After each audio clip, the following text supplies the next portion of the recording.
ಚಿಂಚೋಳಿ ಪಟ್ಟಣದ ಕಾಂಗ್ರೆಸ್ ಪಕ್ಷದ ವತಿಯಿಂದ ಬೀದರ್ ಲೋಕಸಭಾ ಕ್ಷೇತ್ರ ಹಾಗೂ ಚಿಂಚೋಳಿ ಮತ್ತು ಕಾಳಗಿ ತಾಲೂಕಿನ ಕಾಂಗ್ರೆಸ್ ಪಕ್ಷದ ಬೂತ್ ಮಟ್ಟದ ಅಧ್ಯಕ್ಷರು ಹಾಗೂ ಪದಾಧಿಕಾರಿಗಳ ಮತ್ತು ಕಾರ್ಯಕರ್ತರ ಸಭೆ ಹಮ್ಮಿಕೊಳ್ಳಲಾಯಿತು. ಸಭೆಯನ್ನು ಕೆಪಿಸಿಸಿ ಕಾರ್ಯದರ್ಶಿಗಳು ಹಾಗೂ ಅರಣ್ಯ ಇಲಾಖೆಯ ಸಚಿವರಾದಂಥ ಈಶ್ವರ್ ಖಂಡ್ರೆ ಅವರು ಸಸಿಗೆ ನೀರು ಹಾಕುವ ಮುಖಾಂತರ ಕಾರ್ಯಕ್ರಮಕ್ಕೆ ಚಾಲನೆ ನೀಡಿ ಮಾತನಾಡಿ, ಇನ್ನೇನು ಲೋಕಸಭಾ ಚುನಾವಣೆಗೆ ಕೆಲವೇ ತಿಂಗಳು ಬಾಕಿ ಇದ್ದು ಲೋಕಸಭಾ ಚುನಾವಣೆಯಲ್ಲಿ ಕಾಂಗ್ರೆಸ್ ಪಕ್ಷವನ್ನು ಅಧಿಕಾರಕ್ಕೆ ತರುವ ನಿಟ್ಟಿನಲ್ಲಿ ಇವಾಗಿನಿಂದಲೇ ಕಾಂಗ್ರೆಸ್ ಪಕ್ಷದ ಮುಖಂಡರು ಕಾರ್ಯಕರ್ತರು ಪಕ್ಷ ಸಂಘಟನೆಗೆ ಮುಂದಾಗಬೇಕು. ನಮ್ಮ ಕಾಂಗ್ರೆಸ್ ಸರ್ಕಾರದ ಜನಪ್ರಿಯ ಗ್ಯಾರಂಟಿಗಳ ಯಶಸ್ಸನ್ನು ಮನೆ ಮನೆಗೆ ತಲುಪಿಸಿ ಬರುವ ಲೋಕಸಭಾ ಚುನಾವಣೆಯಲ್ಲಿ ಬೀದರ್ ಮತ್ತು ಕಲಬುರಗಿ ಕ್ಷೇತ್ರದಲ್ಲಿ ಕಾಂಗ್ರೆಸ್ ಪಕ್ಷ ಅಭ್ಯರ್ಥಿಗಳನ್ನು ಗೆಲ್ಲಲು ಹೆಚ್ಚಿನ ಶ್ರಮ ವಹಿಸಬೇಕೆಂದು ಕರೆ ನೀಡಿದರು. ಈ ಸಭೆಯಲ್ಲಿ ಕಲಬುರಗಿ ಕಾಂಗ್ರೆಸ್ ಪಕ್ಷದ ಜಿಲ್ಲಾಧ್ಯಕ್ಷರಾದಂಥ ಜಗದೇ ಗುತ್ತೇದಾರ್, ಕಾಂಗ್ರೆಸ್ ಪಕ್ಷದ ಮುಖಂಡರಾದ ಸುಭಾಷ್ ವಿ ರಾಠೋಡ್, ಭೀಮರಾವ್ ಟಿಟಿ, ಬಾಬುರಾವ್ ಪಾಟೀಲ್, ಮಧುಸೂದನ್ ರೆಡ್ಡಿ, ಬಸವರಾಜ್ ಮಲಿ, ದೇವೇಂದ್ರಪ್ಪ ಹೆಬ್ಬಾರ್, ಆನಂದ್ ಟೈಗರ್ ಸೇರಿದಂತೆ ಕಾಂಗ್ರೆಸ್ ಪಕ್ಷದ ಮುಖಂಡರು ಹಾಗೂ ಕಾರ್ಯಕರ್ತರು ಸಭೆಯಲ್ಲಿ ಭಾಗವಹಿಸಿದರು.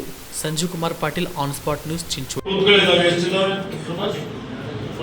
242 ಬೂತ್ಗಳಿದ್ದಾವೆ. ಈ 242 ಏನು ಮತದಾನ ಕೇಂದ್ರ ಇದ್ದಾವೆ. ಈ ಎಲ್ಲ 242 ಮತದಾನ ಕೇಂದ್ರಗಳ ಬೂತ್ಗಳ ಎಲ್ಲ ಪದಾಧಿಕಾರಿಗಳು, ಅಧ್ಯಕ್ಷರು ಮತ್ತು ಬೂತ್ ಸಮಿತಿಗಳು ಮಾಡಿದ್ದಾರೆ. ನೀವೆಲ್ಲ ಇಲ್ಲಿ ಬಂದಿದ್ದೀರಿ ಅಂತ ನಾನು ತಿಳ್ಕೊಂಡಿದ್ದೆ. ಸ್ವಲ್ಪ ಜನ ಎಷ್ಟು ಜನ ಬಂದಿದ್ದೀರಿ ಗೊತ್ತಿಲ್ಲ. ಹಾಗಾಗಿ ನೀವೆಲ್ಲ ಬರಬೇಕು ಅಂತ ಹೇಳಿ ನಾವು ಸಭೆಗೆ ಆಹ್ವಾನ ಮಾಡಿದ್ದೇವೆ. ನಿಜವಾಗಿ ಸಭೆ ಅಂದ್ರೆ ನಮ್ಮ ಬೂತ್ ಸಮಿತಿಗಳ ಅಧ್ಯಕ್ಷರು ಮತ್ತು ಪದಾಧಿಕಾರಿಗಳ ಸಭೆ, ಹಿರಿಯ ಮುಖಂಡರೆಲ್ಲರ ಸಭೆ. ಇವತ್ತಿನ ಮಾಧ್ಯಮದ ಮಿತ್ರರು ಇದ್ದೀರಿ. ಈ ಸಭೆಗೆ ನನ್ನ ಪಕ್ಷದ ಚುನಾವಣೆ ಘೋಷಣೆ ಆಗಿದೆ. ಇದು ನಮ್ಮೆಲ್ಲರಿಗೆ ಅತ್ಯಂತ ಪ್ರತಿಷ್ಠೆ ಆದಂತಹ ಒಂದು ಚುನಾವಣೆ. ಯಾಕೆ ಈ ಚುನಾವಣೆ ನಮ್ಮೆಲ್ಲರಿಗೂ ದೊಡ್ಡ ಸವಾಲಿದೆ ಅಂತ ಹೇಳಿದ್ರೆ, ವಿಶೇಷವಾಗಿ ನಮ್ಮೆಲ್ಲರ ನೆಚ್ಚಿನ ನಾಯಕರಾದಂತಹ ಅಖಿಲ ಭಾರತ ಕಾಂಗ್ರೆಸ್ ಸಮಿತಿ ಅಧ್ಯಕ್ಷರಾದಂತಹ ಮಾನ್ಯ ಮಲ್ಲಿಕಾರ್ಜುನ್ ಖರ್ಗೆಜಿಯವರು ಕಲಬುರಗಿ ಹುಟ್ಟಿದ್ದು ಅವರು ಬೀದರ್ ಹೊರವಟ್ಟಿ ನನ್ನ ಕ್ಷೇತ್ರ, ಕಾರ್ಯಕ್ಷೇತ್ರ ಕಲಬುರಗಿ. ಹೀಗಾಗಿ ಕಲಬುರಗಿ, ಬೀದರ್ ಇವೆರಡೂ ಲೋಕಸಭೆ ಕ್ಷೇತ್ರಗಳು ನಮಗೆ ಪ್ರತಿಷ್ಠೆಯ ಒಂದು ಚುನಾವಣೆ.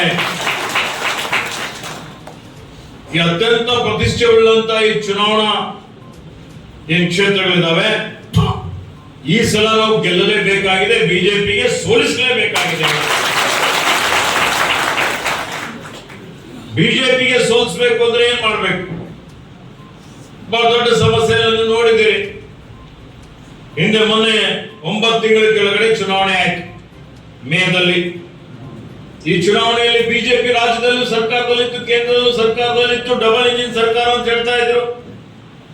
ಆದ್ರೆ ಅವರು ಯಾವ ರೀತಿ ದುರಾಡಳಿತ ಮಾಡಿದ್ರು, ಬ್ರಹ್ಮಾಂಡ ಭ್ರಷ್ಟಾಚಾರ ಮಾಡಿದ್ರು, ಜನವಿರೋಧಿ ನೀತಿ ಅನುಸರಿಸಿದ್ರು. ಅಲ್ಪಸಂಖ್ಯಾತರಿಗೆ, ಶೋಷಿತರಿಗೆ, ರೈತರಿಗೆ, ಕಾರ್ಮಿಕರಿಗೆ ಎಲ್ಲರಿಗೆ ಕಿರುಕುಳ ಕೊಟ್ಟರು. ಜಾತಿ ರಾಜಕೀಯ ಮಾಡಿದ್ರು, ಧರ್ಮದ ರಾಜಕೀಯ ಮಾಡಿದ್ರು, ಜಾತಿಗಳಲ್ಲಿ ಒಡೆದಾಡುವ ನೀತಿ ಅನುಸರಿಸಿದ್ರು. ಇವತ್ತು ಹೀಗಾಗಿ ಏನಾಯ್ತು? ಜನ ನಡೆದಂತ ಕರ್ನಾಟಕ ರಾಜ್ಯದ ಜನ ಪ್ರಬುದ್ಧ ಜನ ಬಿಜೆಪಿಗೆ ಬುಡ ಸಮೇತ ಕಿತ್ತಾಕಿದ್ರು. ನಾವು 136 ಸ್ಥಾನದಲ್ಲಿ ಗೆದ್ದಿದ್ದೇವೆ. ಇವತ್ತು ದೆಹಲಿಯಲ್ಲಿ ಕೂತಂತ ಏನು ಬಿಜೆಪಿ ನಾಯಕರಿದ್ರು ಅವರಿಗೆ ನಡುಕ ಹುಟ್ಟಿಸುವಂತ ಫಲಿತಾಂಶ ಕರ್ನಾಟಕ ರಾಜ್ಯದ ಜನ ಕೊಟ್ಟರು. ಕರ್ನಾಟಕ ರಾಜ್ಯದ ಜನರ ಆಶೀರ್ವಾದದಿಂದ ಅಧಿಕಾರಕ್ಕೆ ಬಂದಿವಿ, ಆಡಳಿತ ನಡೆಸ್ತಾ ಇದ್ದೀವಿ. ನೀವು ನೋಡ್ತಾ ಇರಬಹುದು, ಈ 9 ತಿಂಗಳ ಅವಧಿಯಲ್ಲಿ ನಾವು ಏನೇನು ಹೇಳಿದ್ದೀವಿ ಎಲ್ಲ ಮಾಡಿದ್ದೇವೆ ಎಲ್ಲ ಕೋಟೆ ಎಲ್ಲ ಭರವಸೆ ಈಡೇರಿಸಿದ್ದೇವೆ. 5 ಗ್ಯಾರಂಟಿ ಕೊಟ್ಟಿದ್ದೇವಾ? ಕಾಮರೆಡ್ಡಿ ಆರ್ಥೋ ಮತ್ತು ಟ್ರಾಮಾ ಕೇರ್ ಆಸ್ಪತ್ರೆ ಕಲಬುರಗಿ. Doctor S B. ಕಾಮರೆಡ್ಡಿ ಹಾಗೂ ಡಾಕ್ಟರ್ ಪ್ರತಿಮಾ ಎಸ್. ಕಾಮರೆಡ್ಡಿ ಸಾರಥ್ಯದಲ್ಲಿ ಕಳೆದ 11 ವರ್ಷಗಳಿಂದ ಸಾವಿರಾರು ರೋಗಿಗಳಿಗೆ ದಿನದ 24 ಗಂಟೆ ತುರ್ತು ಸೇವೆ ನೀಡಿದ ಶ್ರೇಯಸ್ಸು. ಆರ್ಥೋ ಚಿಕಿತ್ಸೆಗೆ ನುರಿತ ವೈದ್ಯರ ತಂಡ, neuro surgery, joint replacement surgery, interventional pain clinic, plastic surgery, facial maxillo surgery, ದಿನದ 24 ಗಂಟೆ ಲ್ಯಾಬ್ ಸೌಲಭ್ಯ, ದಿನದ 24 ಗಂಟೆ ಮೆಡಿಕಲ್ ಸೌಲಭ್ಯ, ಡಿಜಿಟಲ್ ಎಕ್ಸ್ರೇ, ದಿನದ 24 ಗಂಟೆ ಬ್ಲಡ್ ಬ್ಯಾಂಕ್ ಸರ್ವಿಸ್, ದಿನದ 24 ಗಂಟೆ ಆಂಬ್ಯುಲೆನ್ಸ್ ಸೌಲಭ್ಯ. ಹೆಚ್ಚಿನ ಮಾಹಿತಿಗಾಗಿ ಸಂಪರ್ಕಿಸಿ ಸರ್ಕಾರಿ ಐಟಿಐ ಕಾಲೇಜು ಮುಂಭಾಗ, ಕಾಮರೆಡ್ಡಿ ಆರ್ಥೋ ಮತ್ತು ಟ್ರಾಮಾ ಕೇರ್ ಆಸ್ಪತ್ರೆ, ಕಲಬುರಗಿ.